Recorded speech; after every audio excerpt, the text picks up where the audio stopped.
سلامونه دوستانو.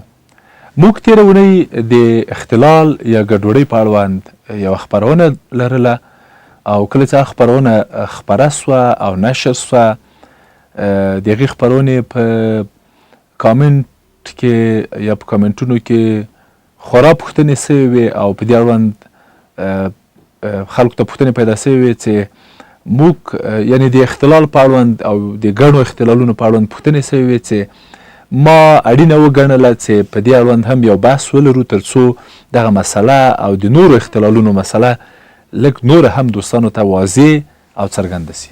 بلې دوستانو، موږ هماغه ډول چې ما اشاره ورته وکړله چې په سلګونو اروایي ګډوډۍ یا اختلالونه لرو، نن غواړم په لویه کې په هغو ګروپونو یا په هغو کورنیو بحث وکړم چې په غټه غټه کې موږ په هغه برخه کې یا په هغه اړوند ګڼې یا ځینې ګډوډۍ لرو چې غواړم نن یو پر بل په هغو په هغه اړوند اشاره وکړم او دا ووایم چې ارواپوهان په نړۍ کې په دغو ګډوډیو کې یا د دغو کورنیو په برخه کې په خاصو برخو کې تخصصي او یوازې او په تخصصي ډول مخته ځي. لومړی کټګوري اروایي ګډوډۍ چې غواړم اشاره ورته وکړم دوستانو، هغه شخصیتي ګډوډۍ دي. یعنې هغه ګډوډۍ، هغه رواني ستونزې چې د انسان په شخصیت کې رامنځته کیږي. دا شخصیتي ګډوډۍ د انسان د شخصیت هغه نورمال حالت په غیر نورمال حالت بدلوي. یعنې انسان یو ډول شخصیت هماغسې، یعنې ډېر ځله بدلون هم نسو ورکولی. یو وایم چې ډېر ځله هماغه شخصیتي ګډوډۍ د دې لامل ګرځي چې دلته ستونزې پیدا شي. لکه وسواس، ډېری ارواپوهان په دې باور دي چې وسواس سره له دې چې یوه کورنۍ ده، یو شخصیتي مسله هم ده. یعنې ځینې خلک د ځینو خلکو شخصیت وسواسي یا د هغه په نورو اختلالونو یا ګډوډیو کې یا شخصیتونو کې مثلا سره له دې چې یوه برخه د شخصیت، یو ډول د شخصیت اما خلکو ته ګډوډي ښکارېږي او خلک ورسره خوشحاله نه دي، لکه درونګرایي. ځینې خلک درونګرا دي، یعنې دروني دي، انټرورډ دي. دغه شخصیتونه یا دغه افراد کله کله یعنې له هغه حالت نه وځي، هغه نورمال حالت نه. یا ووایم چې ځینې خلک دي ډېر شهودي دي، ډېر خیالي دي، شخصیت یې هماغسې ده. دا غټه پراخه کورنۍ ده او په دې لړ کې ارواپوهان ګڼ شخصیتونه او ګڼې ګډوډۍ راوړي او قطار کوي. دویم بود او دویمه کورنۍ او دویمه کټګوري وسواسي ګډوډۍ دي. وسواسي ګډوډۍ هم ګڼې لمنې لري، ګڼې وزرونه لري. لکه مثلا موږ عملي وسواس لرو، فکري وسواس لرو، جنسي وسواس لرو، مذهبي وسواس لرو، یا یو خاص وسواس لرو. دا یو بله کټګوري ده. درېیمه کټګوري یا ډله یا ټولګه د نشه یي توکو ګډوډي ده چې د بېلګې په ډول موږ په نسوارو نشه یو، اخته یو، په چرسو معتاد یو، په الکولو معتاد یو، په ایروینو معتاد یو، په ډېرو عکسو اخیستلو معتاد یو، په فیسبوک معتاد یو، په خواله رسنیو معتاد یو، په ډېر آرایش معتاد یو، په دې معتاد یو، په هغه معتاد یو. دا یوه غټه پراخه کورنۍ ده، یو بله کورنۍ ده، یو بله په اصطلاح یو بله ټولګه ده. درېیمه ټولګه، څلورمه ټولګه، بخښنه غواړم، څلورمه ټولګه د ژورو خفګانونو ټولګه ده.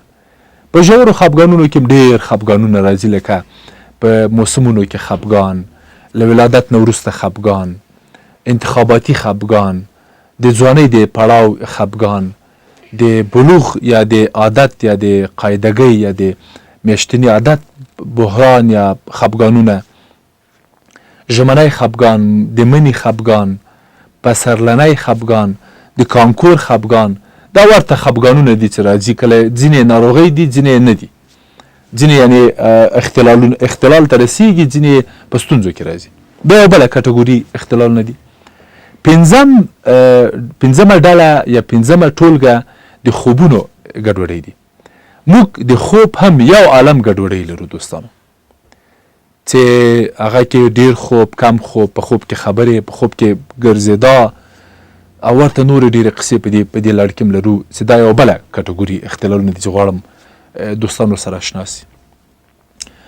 شپږمه کټګوري یا شپږم مورد یا شپږمه ډله یا شپږمه ټولګه د خوړو ګډوډي ده. او نن سبا دغه ګډوډي په غرب کې په پرمختللو او صنعتي هیوادونو کې ډیره پراخه سوې او زیاته سوې ده.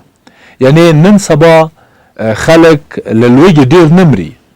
یعنی ماورا زموږ له هیواده، زموږ له خوار او بیچاره هیواده او په خاصو مواردو کې لکه ځینې افریقایي هیوادونه چې خلک به له لوږې پکې مري او په سوی تغذیه به اخته کیږي. اما په پرمختللو هیوادونو کې قصه بل رقم ده. په پرمختللو هیوادونو کې خلک له ډیرو خوړلو مري، خلک له ډیرو خوړلو سره په عذاب دي.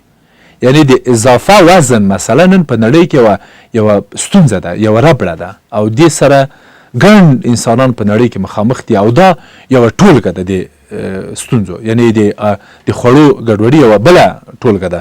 نه خوړل، ډیر خوړل، کم خوړل، دا ډیر اشتیا، کم اشتیا، دا ګڼې د خوړو ګډوډۍ دي.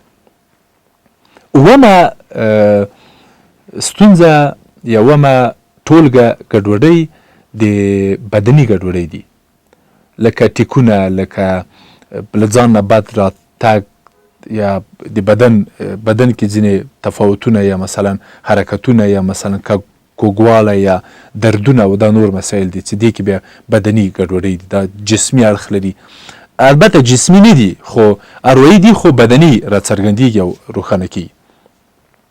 اتم مورد د سټرس اړوند ګډوډۍ دي. سټرس یوه ناروغي نه ده دوستانو. سټرس د ناروغیو یا د ستونزو یوه کورنۍ ده. ګڼې ناروغۍ په دې منځ کې سته او په دې برخه کې موږ باید اشنایي پیدا کړو. نهمه کورنۍ اضطرابي اختلالونه دي یا انزایټي ډیس آرډرز. دغه کورنۍ هم چې تاسو وسواس هم کله کله پکې راځي، پی ټي اس ډي هم کله کله پکې راځي، له یو خاص څه نه ویره پکې راځي، جنرال انزایټي او عمومي انزایټي ده، له خلکو نه ویره پکې راځي، له امتحان نه ویره پکې راځي. کله کله اروپایان وایي چې له امتحان نه ویره لا اختلال نه ده، تر اوسه پورې یوه اروایي ستونزه ده، ګډوډي نه ده. دا یو بله ګډوډۍ دي. لسمه کټګوري د هویت یا ایډنټیټي مسله ده. د هویت هم یوه ټولګه ګډوډۍ دي یا کرایسس یا ډیسآرډرز دي. دغه اختلال یا بحران یا د هویت بحران یا په هویت کې ګډوډي راتګ دا هم یوه ټولګه، یوه جمع، یوه کورنۍ اروایي ناروغي دي چې د هویت د ګډوډۍ د تر نامه لاندې یا عنوان لاندې شمیرل کېږي او څېړل کېږي. یوه لسمه یا وایم چې بله کټګوري د شیزوفرنیا یا اسکیزوفرنیا اختلالونه یا ګډوډۍ دي. که څه هم تاسو کیدای سي له اسکیزوفرنیا سره د یوې مستقلې ناروغۍ په نامه هغې آشنا یا بلدي، اما نن غواړم دا در سره شریکه کړم چې نه، اسکیزوفرنیا صرف یو اختلال نه ده. اسکیزوفرنیا د یوې جمع د یوې ټولګې اختلالونو نوم ده. وروستی مورد او اخرنی مورد چې غواړم اشاره ورته وکړم دوستانو، 12 مورد، هغه رشدي عصبي ګډوډۍ دي. لکه تاسو به په کوچنیانو کې لږ لږ لیدلي، لکه آتیزم، لکه ADHD، لکه نورې عقبماندګۍ، ذهني وروسته پاتېوالي، دا مسایل. دا یوه بله کټګوري او یوه بله برخه اروایي ناروغي دي. دغه ټولې هغه کورنۍ وي، هغه غټه ټولګه کورنۍ یا غټې برخې یا لیستونه و چې ما په لنډو کې تاسو ته اشاره وکړم. اروایي ګډوډۍ په دغو غټو کورنیو کې